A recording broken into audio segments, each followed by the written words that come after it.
दोस्तों नमस्ते। Analyser news के हिंदी चैनल में आपका स्वागत है। मैं सुशील कुलकर्णी आपके सामने राष्ट्रीय स्तर पर एक विषय पहुंचाना चाहता हूं। इसीलिए इस विषय को, वैसे तो विषय महाराष्ट्र का है, लेकिन राष्ट्रीय स्तर पर इसकी चर्चा होनी चाहिए ऐसा मुझे लगता है। इसीलिए इस विषय को आपके सामने प्रस्तुत करता हूं। महाराष्ट्र में स्टेट ट्रांसपोर्ट कॉरपोरेशन के कर्मचारियों की हड़ताल हो रही है। 2 महीना लगभग बीत चुका है, हड़ताल जारी है। अलग अलग लोगों ने इस विषय में नेतृत्व किया है। पहले एसटी वर्कर्स कर्मचारियों के संगठन इसमें उतरा था। हालांकि अब संगठन पर लोगों का विश्वास नहीं रहा। अब कोई भी संगठन इसमें नहीं है। ये लड़ाई अब प्योरली कर्मचारियों के हाथ में चली गई है। उसके बाद भाजपा का नेताओं ने इसका नेतृत्व करने का प्रयास किया। कुछ दिन उन्होंने भी मुंबई के आजाद मैदान पर धरना देकर बैठे रहे, रात दिन बैठे रहे। फिर चर्चा पॉलिटिकली इसको होने लगी, इसलिए भाजपा के 2 नेता, जिसमें सदाभाऊ खोत जैसे नेता शामिल थे, वो निकल गए। गोपीचंद पडलकर जैसे नेता थे, वो निकल गए। अब ये दोनों जाने के बाद इसका नेतृत्व किसी के हाथों में ना रहा। अब लड़ाई होने लगी, वो न्यायालय के तौर पे होने लगी। और वहां पे गुणरत्न सदावर्ते नामक एक मराठी वकील ने हाई कोर्ट में ये लड़ाई को आगे जारी कर दिया। अब ये लड़ाई 2 जगहों पर लड़ी जा रही है। एक है कोर्ट और दूसरी है आजाद मैदान पर धरना देकर बैठे और जगह जगह अपने हड़ताल को आगे बढ़ा रहे एसटी के वर्कर्स। अभी कुछ लोग भी इसमें शामिल हो रहे हैं, कुछ पत्रकार भी शामिल हो रहे हैं, कुछ यूट्यूबर्स भी इसको बढ़ावा दे रहे हैं, कह रहे हैं कि इसको न्याय मिलना चाहिए। लेकिन इसमें और एक बात मुझे आपको बतानी है, उसी के लिए मैं आपके सामने प्रस्तुत हूं। देश भर में किसान आंदोलन चलता रहा और इस आंदोलन में ऐसा बताया जाता है कि 700 लोगों की मौत हुई। ना गोली चली, चन्नी की भाषा में बोल रहा हूं, ना गोली चली, न लाठी चली, ना लोगों को पीटा गया, फिर भी 700 लोग मर गए। बल्कि इन्हीं आंदोलनकारियों ने देश का सबसे बड़ा चिन्ह लाल किले पर आक्रमण कर वहां पे खालिस्तान का झंडा लहराने का काम किया। दिल्ली की राजधानी की सीमाओं को ब्लॉक कर दिया। दिल्ली पर आक्रमण करने की चेष्टा की। देश के सार्वभौमत्व को खतरे में डालने का प्रयास किया। यहां तक कि देश के प्रधानमंत्री तक को भी घेरा डाला गया। जो प्रधानमंत्री के बारे में बात कर रहे हैं उनको भी धमकाया गया, वकीलों को धमकाया गया। लेकिन 700 मौतों की बात होती है। मेरा नम्र निवेदन है कि 700 लोगों की मौत, जिनको शहादत का दर्जा दिया जा रहा है, एक राज्यपाल ने भी इसके ऊपर भाष्य किया था, जिनको शहादत का दर्जा दिया जा रहा है, क्या उन मौतों को उजागर किया जाएगा? उन लोगों के नामों को उजागर किया जाएगा? क्या उन लोगों को किस तरह से मौत मिली, ये उजागर किया जाएगा? चलो ठीक है, हुई भी होंगी मौतें और उसका खेद भी जताना चाहिए। लेकिन महाराष्ट्र जैसे राज्य में एक एसटी वर्कर्स कर्मचारी, एक संस्था के कर्मचारी अपने सरकारी विलय को लेकर आंदोलन करते हैं, हड़ताल करते हैं, बंद करते हैं एसटी को, स्टेट ट्रांसपोर्ट की आवाजाही को।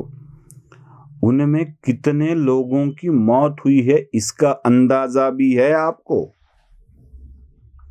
अब तक बताया जाता है कि 76 लोगों की मौत हो चुकी है और ये मौत ठंड में बैठे लोगों की नहीं है। ये मौत वहां बैठे बूढ़ों की नहीं है। मतलब किसान मोर्चा में कोई बूढ़ा आया और वो मर गया, हार्ट अटैक आ गया, मर गया, उसका बीपी बढ़ गया, मर गया, ऐसे नहीं हुआ है।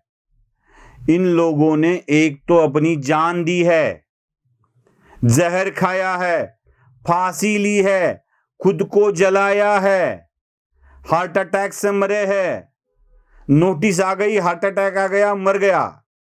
बीड़ में जहर खाया है, महाराष्ट्र के नगर जिले में खुद को उसी एसटी पर लटकाया है, किसी ने अपने ही कार्यालय में दम तोड़ दिया है फांसी लेकर, कोई एसटी पर ही आत्महत्या कर रहा है।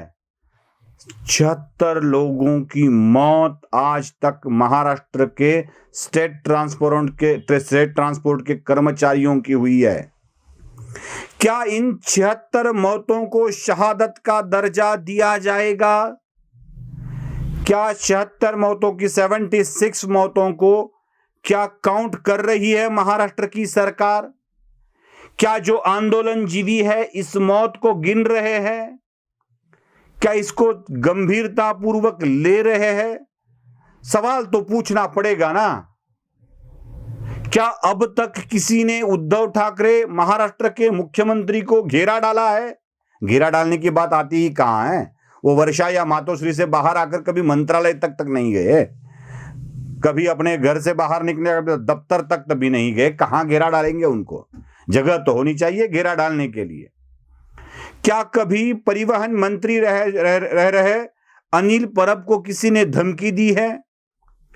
क्या कभी शरद पवार जी को किसी ने कहा है कि यह क्यों नहीं हो रहा है? 60 दिन तक चुप्पी साधे बैठे पवार 60 दिन के बाद आज क्यों बोल रहे हैं? क्या महाराष्ट्र के मुख्यमंत्री ने कभी एसटी वर्कर के साथ चर्चा करने के लिए भी पहल की है? क्या अनिल परब महाराष्ट्र के मुख्यमंत्री के साथ बैठकर इस विषय पर चर्चा करने से कभी करने के लिए कभी गए हैं? अनिल परब गए हैं तो शरद पवार के घर गए हैं सिल्वर ओक पर चर्चा करने के लिए, और वो डायरेक्शन देंगे, उनके दिशा निर्देशानुसार महाराष्ट्र की सरकार काम करेगी, ऐसे बयान दिए हैं। 76 लोग अपनी जान गंवा चुके हैं। क्या इन जानों की कोई कीमत नहीं है? किसान आंदोलकों की मौत पर बोलने वाले महाराष्ट्र के 76 मौतों पर बात क्यों नहीं कर रहे हैं? 76 इतने लोग अब तक मर चुके हैं। क्या इन लोगों पर इस पर बात करने का नहीं होता है? नहीं, इतना मतदानों की टूट जाए, अब बस होना चाहिए, अब एसटी वर्कर्स को अब बंद कर देना चाहिए, इस तरह की बातें होती है। उनके ऊपर प्रेशर डाला जा रहा है। मैंने मराठी में कितने वीडियो इस पर किए हैं और बोला है कि किस तरह का शोषण होता है एसटी वर्कर के साथ, किस तरह का शोषण। मैंने एक उदाहरण भी दिया था, ठाणा से लेके तुलजापुर और तुलजापुर से लेके लातूर पहुंचने वाली गाड़ी में एक यात्री ठाणा से बैठा है, उसका तुलजापुर तक का टिकट है, रात देर तुलजापुर में गाड़ी पहुंची, उसके बाद निकल के सुबह लातूर गई। जो यात्री बैठा था उसने टिकट तुलजापुर तक का ही निकाला था, उसको नींद ही नहीं खुली, लातूर में जाके वो उठ गया और उसी वक्त गाड़ी की चेकिंग हुई। उस कंडक्टर को 32,000 रुपए का जुर्माना हुआ, जो उसकी 2 महीने की सैलरी है। ऐसे कितने चीज आपको बताऊं, क्या क्या नुकसान होने वाला है। एसटी वर्कर्स की बैंक अब डूबने की कगार पर है। 2 महीना हुआ सैलरी नहीं, 2 महीना हुआ रिपेमेंट नहीं है लोन का, डूबने की कगार पर है वो बैंक। कितने लोगों के जान जाने की संभावना है अगर बैंक डूब गई तो। क्या क्या होता है एक कंडक्टर के साथ। उसकी सैलरी अगर 1 साल के लिए भी उसकी इंक्रीमेंट रोक दी ना तो क्या प्रभाव होता है, 2-3 लाख में तो वो खप जाता है एक आदमी। अरे जब आप ड्राइवर और कंडक्टर को 7-8-9 हजार रुपए पगार देते हो, उससे कम काम करने वाले सरकारी कर्मचारियों को कम से कम 50,000 रुपए का वेतन मिलता है। एक ही काम करने वाले आदमी को एक को मिलता है 7, एक को मिलता है 50। ये नाइंसाफी नहीं है? और होता क्या अगर इनको सच में सैलरी दी जाती। अब सैलरी बढ़ाने के जो दावे किए जा रहे हैं वो भी झूठे हैं, वो भी उनको ठगा जा रहा है, फंसाया जा रहा है।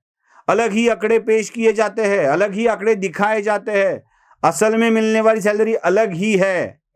लॉकडाउन में जब एसटी बंद थी तब कर्मचारियों के वेतन क्यों नहीं करा पाए। उस वक्त कितने लोग मर गए। एक तो दुनिया में मर गया, जान दे के मर गया कि मैं अभी नहीं कर सकता। अरे एक घर लेना है तो कर्जा लेना पड़ता है, घर के किस्त कौन चुकाएगा। कब से लॉकडाउन पड़ा है और उसके बाद हड़ताल आके पड़ी है, ना सैलरी दे पाए, ना सैलरी बढ़ा पाए, और 70 से आगे लोग मर रहे हैं, क्या इनको शहादत का दर्जा नहीं मिलेगा? जो किसान आंदोलनों पे बात करते हैं वो क्या महाराष्ट्र के एसटी वर्कर्स पे बात करेंगे या नहीं करेंगे? यही सवाल मन में आता है। मुझे पता है जवाब कोई देने वाला नहीं है, लेकिन राष्ट्रीय स्तर पर हिंदी में इसको इसलिए लेके आया हूं कि ना किसी को चिंता है। 50-60 हजार कर्मचारी आज अपने भविष्य को लेके बैठे हैं। पता नहीं उनके साथ क्या होने वाला है, पता नहीं वो जीने वाले हैं या नहीं। क्या परिवार समेत मरने का काम उनको करना पड़े? सोचो जरा, महाराष्ट्र की सरकार इसके ऊपर क्या कर रही है, बस इतना ही सोचो। नमस्ते।